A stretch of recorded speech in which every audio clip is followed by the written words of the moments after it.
Hello everyone, in this video I will show you how to make any video a slow motion video on Samsung Galaxy S24 Ultra.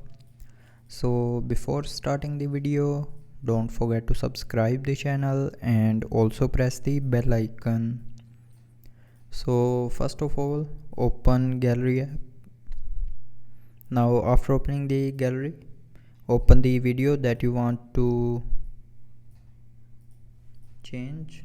So after opening the video, click on this edit icon and here you will see a watch icon. So tap on this icon and then to make this video a slow motion video, select 1/2, so it will half the speed of video, and if you want to make it more slower then select slow.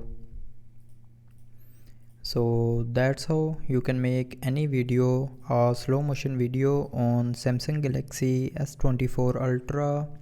So I hope you liked the video. Thanks for watching.